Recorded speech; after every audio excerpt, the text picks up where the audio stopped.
Namaskar. Dear friends, I feel humbled and delighted to share that our film Mithu, which is centered around the remarkable life of Dr. Mithu, has been honored with the prestigious President's National Award in the category of Best Film on Social Issues. Actually, her life, her struggle, her challenges has won the award. Thank you, Mithu. Best of luck.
My background was a little bit of a mixture, khichdi, because it was Western as well as Eastern and very Bengali and Indian. And my mother always says don't come from Bengal, we come from India at that time. Father was a part of a British company, so very much influenced by Britain. And it was pre-independence India.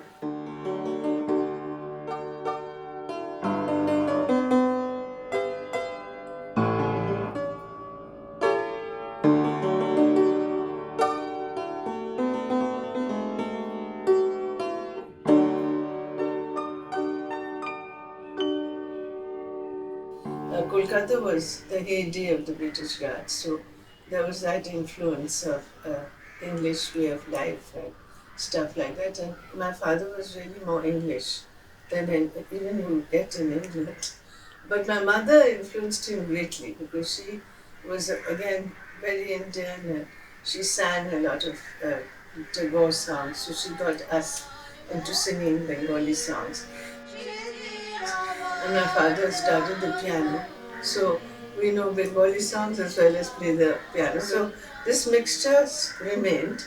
And then we went to a convent, Irish convent, where again there was a lot of stress on moral science and ethics. And so and mother also took us away to ashrams. So the first ashram was Ramana Maharshi's in Thiruvannamalai. And there we spent from the age of 8, we used to go there till about 13, very formative years, get up early morning and do your job. If you make mistakes, go and do 1,000 times job like that. I think that had quite a impact. So I go backwards to see that what resulted in forming a organization that has gone on for 50 years. And they always said, you must serve India. So I think that would be the background. And I think the person who really made a big impact are my mother and father, because it is the values that we were brought up with, which really lasts you out for the rest of your life. And then all the spiritual kind of influence was the right is to serve and not to the fruit. So for me, service is like a painting. So you can't ask a painter or a writer, that when will you stop writing or when will you stop painting. This is what recharges me, just to be with the kids and be with the staff who are very fine people, because it's not very easy the kind of work we do. It takes a lot of passion, it takes a lot of patience and tolerance about people who speak differently, who speak slowly and move slowly. So you've got to feed them, you've got to write for them, you've got to teach them in a different way. So it takes a lot out of the people there.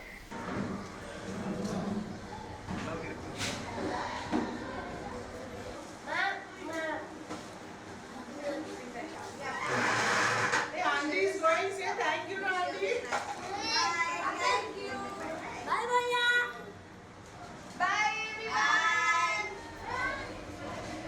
And I think that because coming from Bengal, where singing and dancing and theatre and all something which was a part of our lives, so that culture we brought in to adapt. So we found that the kids just loved it. So it didn't matter if they were on a wheelchair or didn't matter if they didn't sing properly, etc. We made it inclusive. So we made a lot of people come in also who could sing and dance the way we are used to our eyes. But they had all the pleasure, and the parents have equal pleasure. So for pleasure, we are all there, really. I'm mine and slow. I'm mine to racing. Get like that. Test it in my daddy.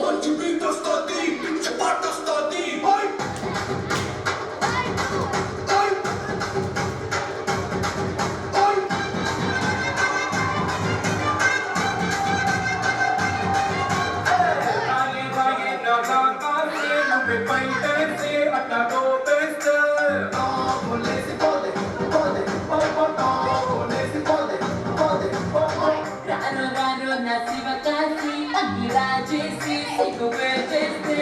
Ta bole si pote pote popo ta bole si pote pote popo. Chetumina mangola. చాకులంటి పిల్లాడే ఎంత sharp ఉన్నాడే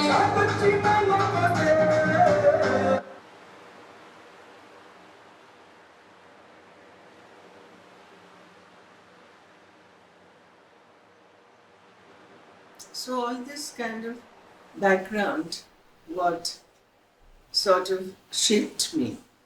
And then I went to Miranda House, Delhi, and that shaped me on the independence level of thinking and how you can contribute. And was secretary of the Students' Union, etc. And then very quickly at the age of 22, I met somebody who just come back from Cambridge. And he proposed immediately, and I was very conservative and old-fashioned. So I said, you have to go and talk to my parents about this. So that's how I got married at the age of 23. But then we weren't at all expecting what happened to us. And so at the age of 24, Malini was born.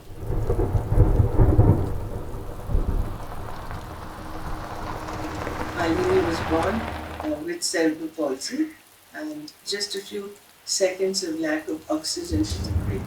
It was in a very good nursing home, Woodlands, Calcutta, but the doctor himself said I made a mistake, that I should have done a Caesar.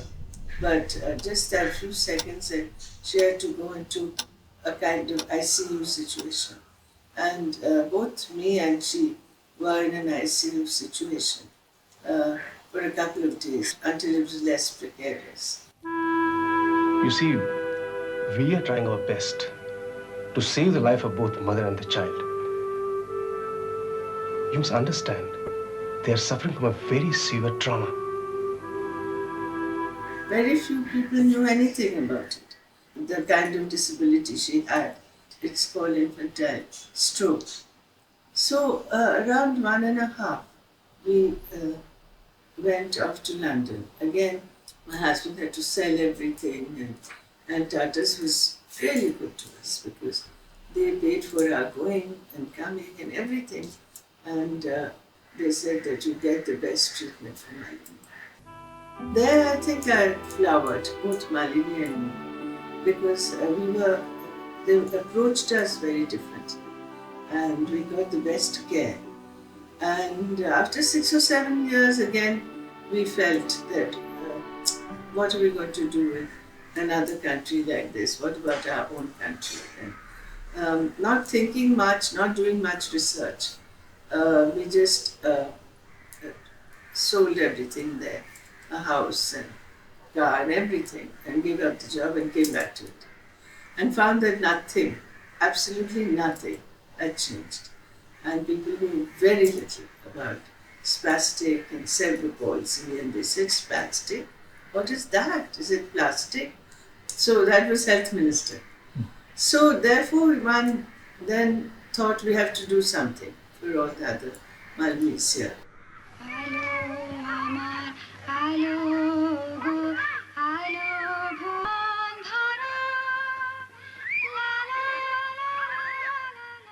One day when, in my saner moments, in a more rational moment, I suddenly felt that this was my country and these were my kids.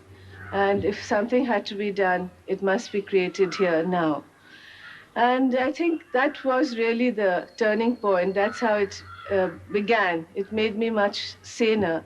I forgot my own pain momentarily. Then I started writing off to people to help. And it was just amazing how many people came forward to help. I remember I was a bit silly and I thought it was actually a momentous event. And I said that I must write and tell the Prime Minister, Mrs. Gandhi. And so I dashed off a note to her, and it was quite remarkable. She wrote back to me and asked me to come and see her. But it was just not sympathy. She followed it up with immediate action. And she wrote off to the Chief Minister here to find an appropriate place.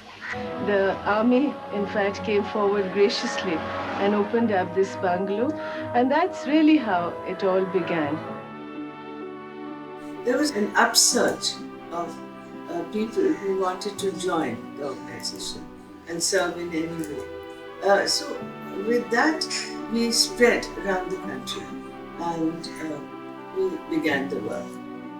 My present husband, Sati, has done a lot and brought in all his different countries that he goes to, internationally, all of them. So it became a very international project. So all this internationalism came in and put this organization on the map of the country.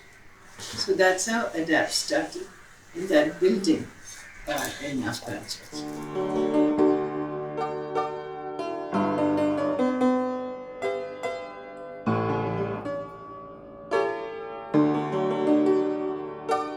The first school in the country, the first model, was of course the opposite Afghan church. But after 16, 17 years, we didn't know what to do with the kids because we said, after school what? So that is the time when we actually began SDC, Skills Development Center, in Chembur. Then once again, the government came forward and BMC gave us their land over there. So that's how we started the Skills Development Center.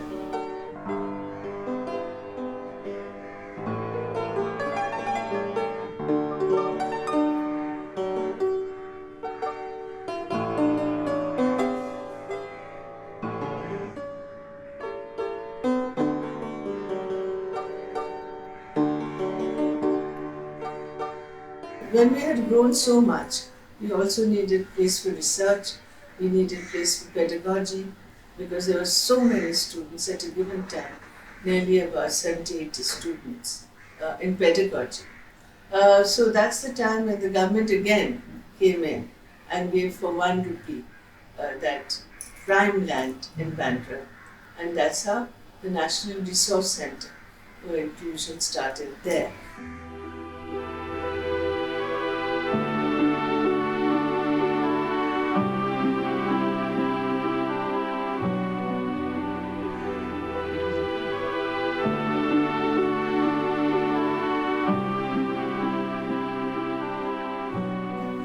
Now this organization has been there for a very long time, thanks to Dr. Mithu Alur, who in many ways has single-handedly developed this institution, and it's become enormous because it has reached every single corner of this country, and it has a huge footprint with centers in many parts of India. And this is an extraordinary achievement. Mithu is somebody who worked with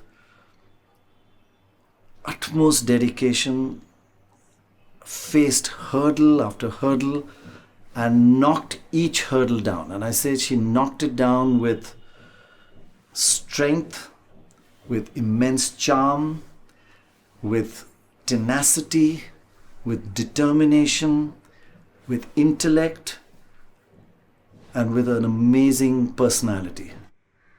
The hurdles were quite a lot because people did not see the disability in the way I was looking at it. There were people who said, why should you bother with them? They're the dregs of society. And there are people here who, millions of people who are not disabled, come and work with them. It was actually the governor's wife who told me that Mithu, don't waste your time. So those hurdles had to be, the Vice Chancellor said, why should you bother about educating them or doing the BA? Because it's such a useless exam. So all those kinds of things had to be overcome. The attitude of people towards disability was a very big thing to be overcome. I remember when first time I met her, it was in the context of the Right to Education Act. And when we drafted that legislation and introduced it in Parliament, that's when Mithu came to me and said that we had not taken care of children with disabilities. And whereas I thought that that was protected under the Act, but she wanted to make explicit what was implicit, I thought, in the Act. So after 40 years, the disabled were included into the right to education, and it became their sort of up their entitlement after that. How normal I felt with the children there.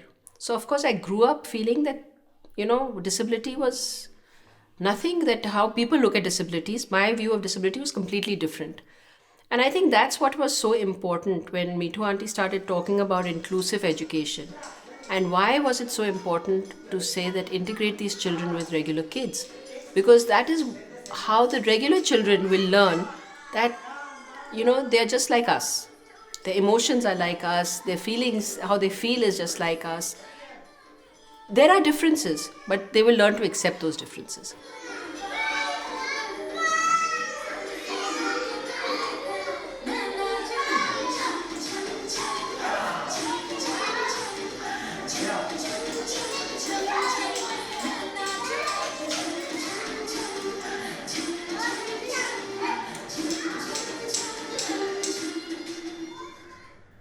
So that is inclusion. We're still actually fighting that and trying to implement that, because the big problem of teachers who don't understand that. I think it's important to realize that the word inclusion, as far as we are concerned, what does inclusion mean for us? So that's still going on. It's not that it's so successful, but at least in our 40 years, we've shown that the kids can be educated.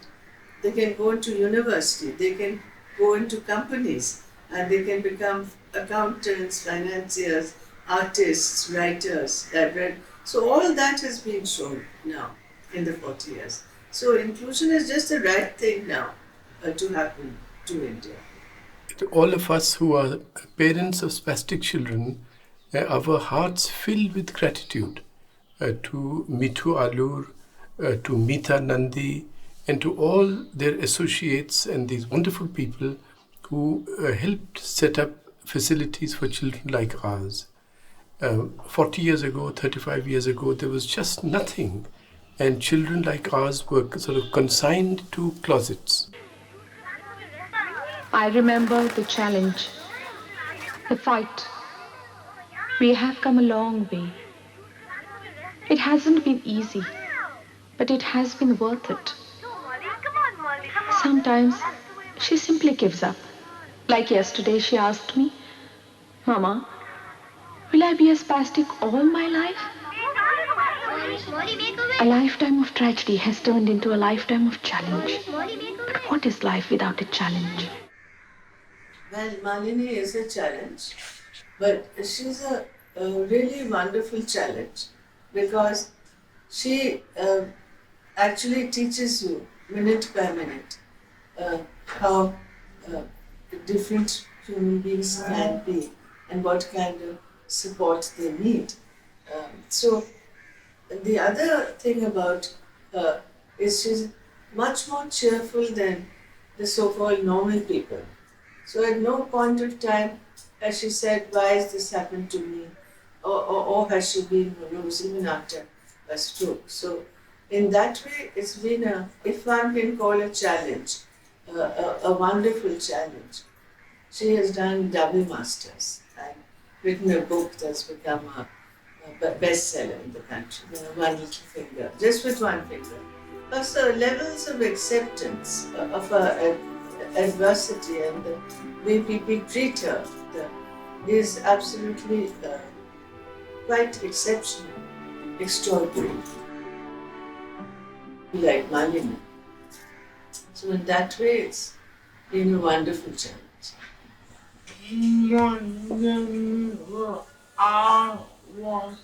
My journey was hard work. There were no schools.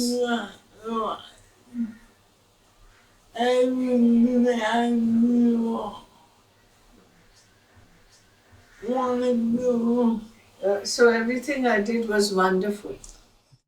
Starting as she did with one small little organization in Colaba, what she has built and where she has gone to, and right up from offering services right up to policy level decisions. I think much that is being done to these children today is because of the work that Mithu has done. They do not want the charity and pity that we dole out to them. They want equality. The highest congestion of disabled people are in these slums and jhopparpattis and jhuggies all over the country. If a civilized society is judged by the way it takes care of its most weakest, apart from a social crippling attitude to them where they are openly made fun of, why the disabled have remained unemployed is because of their lack of training. Unfortunately, the least services are available for the handicapped. Will you help them in their lonely struggle for freedom and economic independence? Will you try and look beyond their bodies at their spirit, their courage, and allow them to build, to fail, or to succeed? Or will you now switch off the television and forget all about them?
She loves Bengali songs.